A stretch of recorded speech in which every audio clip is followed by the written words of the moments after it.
point of this video is going to be going over the PRP protocols. So we're gonna go ahead and do start to finish, drawing blood and using that to process it for both PRP membrane and sticky bone. And so first things first, we're gonna get our blood draw, and then we'll go over the settings for the centrifuge, both for sticky bone and then just making membrane.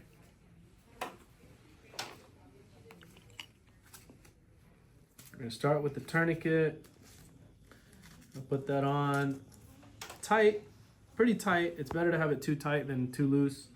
Obviously, if the patient's complaining, then we'll retie it, but I don't suspect that'll be an issue for most people. Obviously, you want to find the vein. You want to clean the vein. We're swiping up, not in circles. It is more sterile to swipe in one direction as opposed to circles.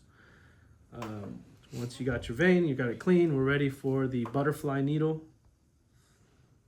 And kind of going at an angle. Once you see flash, meaning the blood coming back into the yellow portion, that means you're in the vein.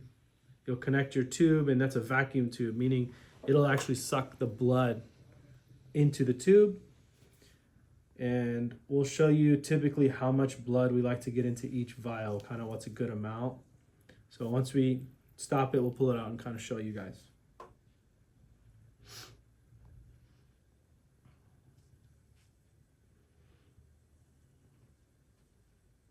Okay. So if we look at the sticker, you want to kind of be at least halfway up the sticker. You can go all the way to the top of the sticker, but you want to get at least halfway.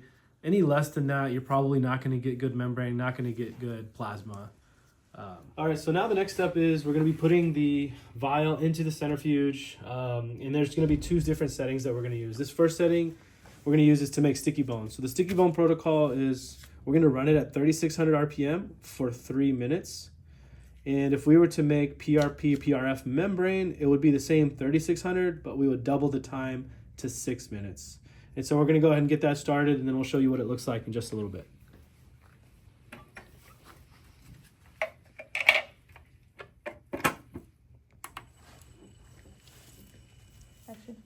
All right, so the centrifuge just finished, but what we're gonna do is get our bone in the dapping dish. What we're actually gonna do here is show you the approximate amount of bone for one extraction. This container that the bone graft was in comes in as 2 cc's. Typically that's enough for 4 teeth, so you wanna kind of look at it as a quarter of the container. Should be enough for one extraction, especially if you're making sticky bone. So let's go ahead and get our vial. That's what it looks like after 3 minutes. You can see the liquid at the top, it's moving. So we're actually gonna just suction that liquid out, and that's our plasma. So we'll get some of that out, and instead of mixing our bone graft with saline, we're gonna mix it with this. And once it's mixed, we're gonna give it a minute or two to set. So it'll actually turn into a gelatinous consistency. That's where we get the term sticky bone from. It'll actually turn into one solid piece. We can cut it up into pieces, and it gets really easy to pack from there. It also allows us to get more bang out of the amount of graft we put in there. All right, so now it's been about 2 or 3 minutes since we mixed the bone with the plasma, and so we should have some sticky bone. We're gonna go ahead and check right now. Go ahead and hold that closer. Let's see what we got. So you can see we can grab it one big piece. Typically we like to cut that up into quarter size, cut it into quarter sections and pack our graft from there. So that is how we make sticky bone. Now from that same vial, so this is the same vial we drew the plasma from to make sticky bone. We actually just took that same vial and set it down and allowed it to set more. Now we could have put it back in the centrifuge and ran it for another 3 minutes just to speed up the process and get our PRF. In this case, most of the time we just kind of like to set it to the side while the bone is hardening. And then we should be able to get that membrane layer. So let's go ahead and check that. And go ahead and see. Let's see what we got here. Perfect. So as you can see, we got a whole jelly structure there. That's what we want.